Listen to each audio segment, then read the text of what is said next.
fascinated by this Mets decision to advertise during the Super Bowl. Now, I want to be clear about one thing. They're not advertising on the national broadcast, and we're not getting too in the weeds on it. There's, I think, 2 minutes or maybe even 1 minute per hour where the local affiliate can sell a commercial that is only seen regionally. So you may have read that a commercial for the Super Bowl is about $7 or $8 million. That's for the ones that air nationally. Right. So you're going to see a 30-second, I think it's 30 seconds, New York Met commercial featuring a whole bunch of active current Met players encouraging you to buy tickets, right? I think the cost is $1 million for that. You know what that is? But we'll find out in a moment. You know what that is? Yeah. It's called a power move. I love it. I love it. You're going to have how many tri-state area people that might be Met fans who haven't made a commitment yet? Like, you know what? I'm going to buy some tickets. Yes. Plus, they may laugh so hard at the commercial, they may say, I'm just buying tickets because Tomas Nido's a great actor. Well, my main man, Andy, is the CMO of the New York Mets, going into, I believe, his second year in that capacity. Andy joins us now. Andy, it's Craig and Evan. How you doing, buddy? I'm good. How you guys doing? Well, I'm still waiting on that piece of pizza you owe me, but outside of that, I'm doing pretty good. We're working on it. We're working on it. We're working. All right, Takes a little while. Here's my question. First off, was this like a think tank that, the board and Steve Cohen gets in on, or do you go to Steve Cohen as the CMO and say, Steve, I've got an idea. How do you feel about this? What's the genesis of the commercial? It's exactly that last piece. It is over Christmas. I was talking with a couple of our agency partners. We're kicking around ideas, and they said, let's do a Super Bowl ad. And I was like, well, that's insane. We have no time, but we'll figure it out. Went to Steve about a week and a half later with what it would cost and the ideas, and he's like, yeah, let's go for it. But isn't it great having an owner like that who's just like, bang, awesome. Let's go for it, right? But what's awesome is it costs like a 25th of what it would cost to sign a big-time free agent. So when you think about it that way, it's changed. So I've been told, so it's I've seen first off, we'll get to the commercial itself in a second. Yeah. Even if you take out the cost to produce it and film it and edit it, it is a 7-figure commitment, is it not? No, it's not. Got it. So it's less than $1 million. It's less than that. Yeah. Got it. All right. So the numbers that are out there are nonsense. It's not $1 million. Yeah. Yeah. You know what it is? It's in addition to the Super Bowl ad, we had an NFC title ad. We got a month and a half worth of ad time running, all included. So the value of the media is well worth is over $1 million. But Got we spent less than that. How many takes did it take for non-trained actors but great baseball players to perform as eloquently as they did? So it actually wasn't that bad. There's somewhere it took a little longer. That's all I'll say. No, but they're not actors. They were they're into it. players. They rehearsed their roles, but this isn't their job. They're not actors. They're not supposed to be. But guys like Thomas Nido, they were funny. Oh, Senga yeah. was great. I thought Kodai Senga stole the whole thing. Yeah, I thought he was the best one. The ghost pitch the in there, ghost right? pitch. Yeah. And then explaining that it's not really a ghost. So I would say this. The New York Mets, listen, you grew up on the East Coast. The New York Mets have been a laughingstock prior to Steve Cohen's purchase, of course, for being dopey, for doing things that just, totally tone deaf or not making sense or being kind of minor league-ish. And, when I saw the video this morning, before I turned it on, I was saying to myself, all right, is it going to be Met-esque? Am I going to like it, not like it, bum? And I watched it 3 or 4 times now because I couldn't figure out who all the players were, first off. But that's me, Evan's the guy on that. Like Thomas Nido, that's who you're that a Yankee is. Fan. What are you going to do? But I will say that, and not to blow smoke up your ass because we don't have to, obviously, it's really creative. It's well done. The guys seem totally into it. And there's no doubt that a Met fan's going to see it and say, yeah, I'm going to buy some Met tickets. Why not? I think that's the goal. And I think you achieve it. That is 100% the goal, and to have fun and go, look, the Mets are for real. And the guys did have fun doing it. They were into it. They were like, this is a Super Bowl. Well, the most important thing I need to know, because we as Met fans still have trauma, and we get fearful when we don't see certain things. Where was our boy Pete Alonso? I told him that Pete doesn't leave Florida, but he doesn't believe me. It created a scare of, the extension's never going to come. That's why Pete wasn't in the commercial. So ease my concerns. Where was our buddy Pete Alonso? Evan, you have nothing to worry about. All right. I will ease your concerns right there. He was fine, no issues. It literally was, we had only one day to shoot the ad. He wasn't able to make it that day. All right. We had no time I can to tell get you it done. why, We shot it a week because ago. he was fishing.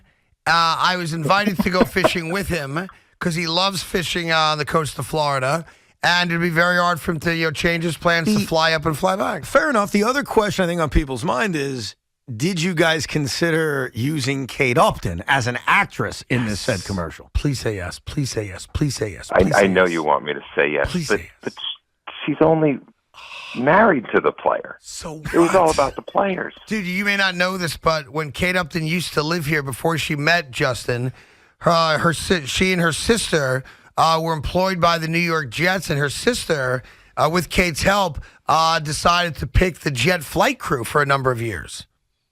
She is no stranger to New York sports, my man. Listen, when she comes out to Citi Field, it's going to be fun with her there. Is there a chance I could have a seat next to her?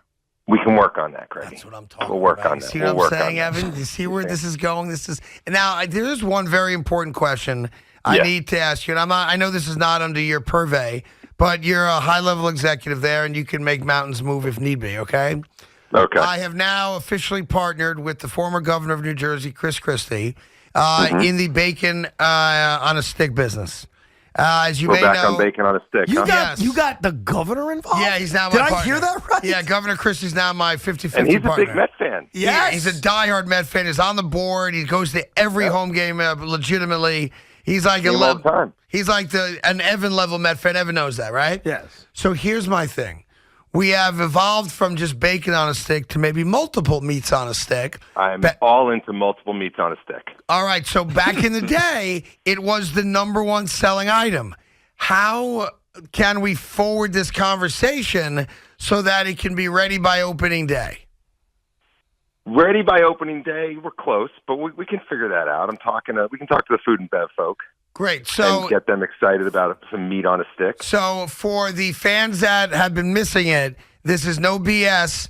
Chris and I will come in for an executive meeting, and there is a chance, you're telling us, There's a chance. that bacon Now, and other meats is on it a about stick are you coming and- back.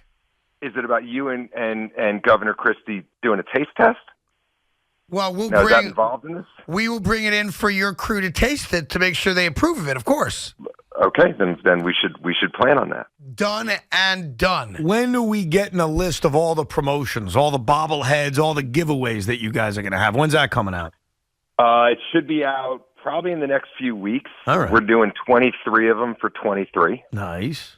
There's some really cool bobbleheads this year. There's also a lot of other cool stuff we're giving away. We're doing. I'll give you some teasers here. We have a sports theme. There'll be 4 sports nights. We're going to do jerseys, Mets jerseys, like hockey jerseys, basketball jerseys, Really? football jerseys, That's soccer cool. jerseys. That's kind of cool, yeah. Yeah, well, we're trying some other things. By the way, a You know, New York Met you gotta shake it hockey up. jersey would be a huge seller. There's Yes, no doubt about that's that. That's actually pretty cool, yeah. Yes, there's Yeah, no doubt. pretty cool. All right, well, listen. Listen, we got to interest the crowd. You know, they got to. This is the Mets. This Hey, is the man, real- I'll tell you this is right the real now, deal. as a longtime season ticket holder, those giveaways are a big freaking deal. I just noticed it. especially They're like a huge deal. the Huge deal. Star Wars ones, people go crazy for them. They do, yeah. The garden gnomes that they used to Yeah. have. Garden gnomes, bobble. They love the bobblehead. The bobbleheads, yes. All right, now I know the video's out there. Yeah. Is the first TV airing of it during the Super Bowl, or will it be airing before that? So it's going to air right in the last section of the pregame, Okay. right before they go to Super Bowl, and then it will air at the end of the first quarter in the Super Bowl. Got it. All right, so it's going to air twice. One pregame, Gonna air one twice, first quarter. Got and it. then it'll be on the air for the next month And or so then- because Silly question, like, do you guys have to have phone operators standing by? no, it's all online. No, Nobody calls and gets tickets anymore. no number. Now they It's a go on the QR code. computer, yeah. 718-507-TIXX. You're gonna buy some tickets. I know the number. Bro, everything is booked through the internet now. you Your can't phone. call that number anymore? Damn No. it. I memorized that number from I years haven't ago. talked to my Met ticket rep in a half a decade. Like, it's just all interactive. God, so when the ad airs, people are not going to flood you with phone calls. They're going to go online and buy the tickets. Right. Got it. That's exactly Boy, right. I'm old. It's called the internet. Well, Andy, look, I love you. I'm glad this happened the way it did. It looks great. Thanks, I think man. I people are going to appreciate it. like it very much, and I'll see you next week, okay? All right, I'll see you, man. All Bye, right, guys. kiddo. There you go. That's Andy Goldberg. He is the chief marketing officer and does not come from a baseball background. He's a straight marketing genius. And I like that jersey idea a lot. I think that was a very good idea. Yeah, like the first 5,000 fans get a Mets hockey jersey. 5,000 is not enough. It's got to be like 20,000. But Here's the problem. What if you're Frank the Tank? yeah. You're not fitting in an XL. Yeah, and they usually get one size because it's easier to order that way. So as much as I've crushed the Nets and Joe's side today, let me compliment them on something. They have a T-shirt night on some Fridays. Yeah. They actually have different sizes. Really? And I've never seen that before, where it's a little bit of a pain in the ass, but you go to the side, and they're like, would you like a large, a small, a medium? So I know a lot of teams don't do that, and I understand that's probably like hectic to pull that off. But I'm just saying it's an option, because I think what sports teams need to do, the Mets are included, is you got to entice people to come to the ballpark these days. I think that there's more of a reason to not come because you stay home, you watch it on your TV, on your tablet, our minds are racing. So I think like football teams, baseball teams, basketball teams, they have to do more to encourage you to come to the ballpark. And I do think the New York Mets still, for some people, not all fans, of course, because the Steve Cohen, fan base is in love, but there are still a group of fans, maybe a little bit older, that still are not fully committed to going back. At least as often as they might have used to have gone back. So the Mets, I do think, are in a different spot than the Yankees, obviously, where they got to try a little bit harder still to get some people to come back and be fully committed to going to the amount of games they used to go to. Would you agree with that? Yeah. Yeah, and that's just that's a historical thing. It's a Wilpon thing. I think they've overcome a lot of that already, and obviously the decisions they made, the money they've spent helps. Yeah. But I do think his ideas, like something as simple as a hockey jersey, which is effing brilliant. I think also just as time moves forward and we're going to the 2020s and 2030s, there are reasons to not go to games. And you have to give fans more reasons to go to games than maybe you did 20 years ago. Which sounds silly, but you do. Listen, this is not me. I just want to see the game. You take Jet to your game, you go to the wiffle ball park. Every time. Right. We go to Kiddie Field every time. Right. And I'm not alone on that. And that's not why you're there, but you've got a kid who needs to go there because it makes his experience more enjoyable. Absolutely. Right?